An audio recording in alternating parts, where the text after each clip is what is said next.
నేను మాట్లాడుతున్నది కూడా అదే. డిస్టిలరీస్ నుంచి ఒక్క వసూలు నిమిషం చేసిన ఆగండి. కమిషన్, కాదు డిస్టిలరీస్ కాదు నుంచి మీరు వసూలు చేసి కాదు కాదు వారానికి 50 నుంచి 60 కాదు 60 కోట్ల రూపాయలు గఫూర్ వసూలు గారు చేసిందే లెక్క ఇది.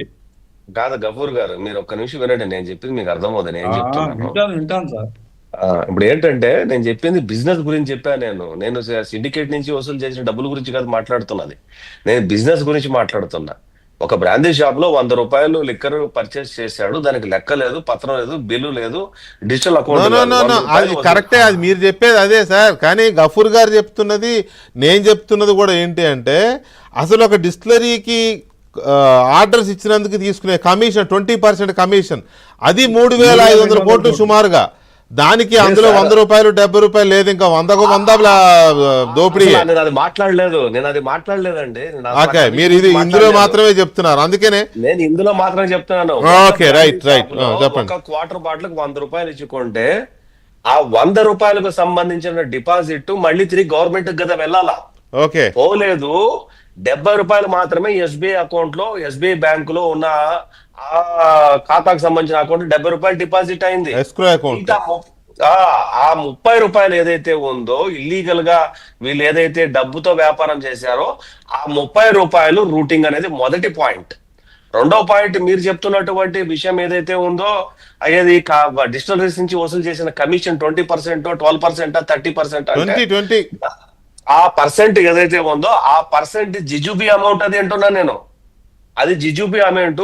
ఈ బాలాజీ గోవిందప్ప, రాజ్ కసిరెడ్డి, లేకపోతే ఇంకొక వాళ్ళు వీళ్ళందరూ కూడా ఈ డిస్టిలరీ నుంచి వచ్చే కమిషన్ వీళ్ళకి జిజుబిల్కి ఇచ్చేశారు ఈ డబ్బంతా కూడా. ఇదంతా మేనేజ్ చేసినందుకు గాను ఆ కమిషన్ మీరు తీసుకుంటే ఈ 30 రూపాయలు, 40 రూపాయలు, 20 రూపాయలు ఎంతైతే ఇల్లీగల్ గా క్యాష్ ట్రాన్సాక్షన్ చేశారో, గవర్నమెంట్ కు పోవాల్సిన డబ్బు ఈ క్యాష్, నెట్ క్యాష్, మూటలు సంచులు. నాకు పర్టికులర్ గా ఒక ఇన్ఫర్మేషన్ ఉంది. ఆ బాలాజీ గోవిందప్ప మైసూర్ లో ఒక ఫామ్ హౌస్ లో ఉండేటప్పుడు అరెస్ట్ చేశారు ఆయన. అరెస్ట్ చేసే టైంలో ఆయన షూ వేసుకొని చెట్ల మధ్యలో వాకింగ్ చేస్తా అన్నాడు. ఆ వాకింగ్ చేస్తున్న గేట్ దగ్గరకు పోయి వాచ్మెన్ పక్క చేసి పోలీసు వాళ్ళు పోయింది కూడా అన్నమయ్య జిల్లా పోలీసు వాళ్ళే. ఒక 16 మంది టీంతో వెళ్ళారు. లిఫ్ట్ చేసుకొని వచ్చి ఇన్వెస్టిగేషన్ చేసినప్పుడు డబ్బులు ఎట్లా చెప్పారు అంటే, గోవిందప్ప చెప్పింది ఏంటంటే, డబ్బును సంచుల్లో కుక్కి మేము ట్రాన్స్పోర్ట్ చేశాము అనేది ఆయన స్టేట్మెంట్. అది అంటే ఈ 30 రూపాయలు ఒక టర్మ్, ఒక నెల ఒకరి దగ్గరికి, ఇంకో నెల ఇంకొకరి దగ్గరికి, ఇంకో నెల ఇంకొక దగ్గరికి అట్లా వెళ్ళింది. మీరు చెప్తున్న పేర్లు, తీసుకుంటున్నటువంటి పేర్లు ఏవైతే ఉన్నాయో ఆ పేర్లు డిఫరెంట్ ఫీల్డ్స్ లెక్క వెళ్ళింది. అది కన్స్ట్రక్షన్ ఫీల్డ్ లెక్క వెళ్ళింది, హాస్పిటల్ ఫీల్డ్ లెక్క వెళ్ళింది, సినీ ఫీల్డ్ లెక్క వెళ్ళింది, లేకపోతే లిక్కర్ మాఫియా లెక్క వెళ్ళింది. ఆ డబ్బు కాస్త విదేశాలకు వెళ్ళింది, అక్కడ ఇన్వెస్ట్ చేశారు. చివరిగా ఒక మాట చెప్తాను వెంకటకృష్ణ గారు, వైసీపీ నేతలకు చాలా మందికి సౌత్ ఆఫ్రికా కంట్రీస్ లో, ఒక సౌత్ ఆఫ్రికానే కాదు, సౌత్ ఆఫ్రికా ఖండంలో అంటే చాలా కంట్రీస్ లో ఒక్కొక్కరు 3,000 దగ్గర నుంచి 7,000, 10,000, 15,000 ఎకరాల భూమిని గవర్నమెంట్ ఆఫ్ రెస్పెక్టివ్ గవర్నమెంట్స్ దగ్గర లీజుకు తీసుకొని వ్యవసాయం చేస్తున్నారు. కాబట్టి వెరిఫై చేసుకోండి, వేల ఎకరాలు. అక్కడ పంట ఈజీగా 50 రూపాయలు, ఇండియన్ కరెన్సీ 50 రూపాయలు, 100 రూపాయలతో అక్కడ లీజుకు భూములు ఇస్తారు. ఎందుకంటే అక్కడ ఉన్న పరిస్థితులను బట్టి అక్కడికి వెళ్ళి వ్యవసాయం పేరుతో ఈ డబ్బంతా కూడా ఆఫ్రికన్ కంట్రీస్ కు రూటింగ్ చేసి, ఆ ఆఫ్రికన్ కంట్రీస్ నుంచి వ్యవసాయం ముసుగులో వచ్చిన ఆదాయంగా దాన్ని ఇంకో దేశాలకు రూట్ చేసేది వీళ్ళు.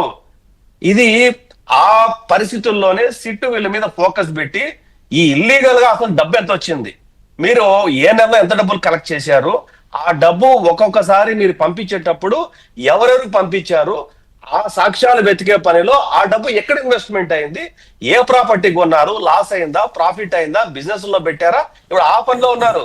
మనం ఎంతసేపు మాట్లాడినా 3,200 కోట్ల, 3,600 కోట్ల పనిలో ఉండనివ్వండి, మొత్తం కూపి లాగనివ్వండి సార్. నేను వద్దనట్లా, ఎక్కడెక్కడ పెట్టారు ఏంటో అంత ఇది వాళ్ళు ఇంకా ఎక్కువ ఇది చేసి ఉంటారు. మీకు ఆ మధ్య ఎవరు ఒక ఆయన కలిసి కొంత ఇన్ఫర్మేషన్ చెప్పాడు అన్నారు కాబట్టి మీ దగ్గర సమాచారం ఉంది. మరి ఇంకొక విషయం చెప్తా మీకు, చెవిరెడ్డి గారు మొన్న ఎక్కడికి పోతూ పట్టుబడ్డారు సార్? ఏ దేశానికి పోతూ పట్టుబడ్డారు? ఎవరు? చెవిరెడ్డి ఏదో ఆఫ్రికన్ కంట్రీస్ కి అనుకుంటా సార్. శ్రీలంక. నేను గతంలో శ్రీలంకకు ఉన్న లింక్ చెప్పాను మీకోటి. Why is going to Sri Lanka particular గా? కరెక్ట్. ఎవరో చెప్తే టీటీడీలో ఇది కూడా ఇచ్చారని చెప్పారు. అవును, అంటే ఇక్కడ శ్రీలంకలో ఉన్నారు, gambling ఆఫ్రికన్ బాగుంది. కంట్రీస్ లో ఉన్నారు, ఎక్కడైతే వెనుకబడినటువంటి దేశాల్లో ఇన్వెస్ట్మెంట్ చేశారు. ఎందుకంటే వాళ్ళు వెల్ ఎడ్యుకేటెడ్, బాగా డెవలప్ అయిన కంట్రీస్ లో అక్కడ ఉన్న రూల్స్ రెగ్యులేషన్స్ వల్ల వీళ్ళు ఏం చేశారంటే ఎక్కడైతే డెవలప్డ్ కాదు కంట్రీస్ ఉన్నాయో, ఎక్కడైతే ఇన్వెస్ట్మెంట్స్ కు స్కోప్స్ అది ఉన్నాయో, బానే ఎక్కడైతే ఉందబ్బా, అది బానే ఉంది. ఈ సినిమా గోలేంటి? ఈ సినిమా ఈడీ ఎంటర్టైన్మెంట్ అనే కంపెనీ, ఇది జగన్మోహన్ రెడ్డి గారికో లేకపోతే ఎవరో ఆ బిగ్ బాస్ ఎవరైతే వాళ్ళకి తెలిసే జరిగిందా? తర్వాత వీళ్ళు సినిమా వాళ్ళే డైరెక్ట్ ఈ కంపెనీలో ఇన్వెస్ట్ చేశారనేది వస్తుంది కదా. సరే, మనకి పేరు ఒక్క ఎందుకు, పేరు రూపాయి మనకి బిగ్ బయటికి బాస్ రాలేదు, అది తెలియకుండా- అఫీషియల్ గా పేరు రాలేదు ఒక్క కాబట్టి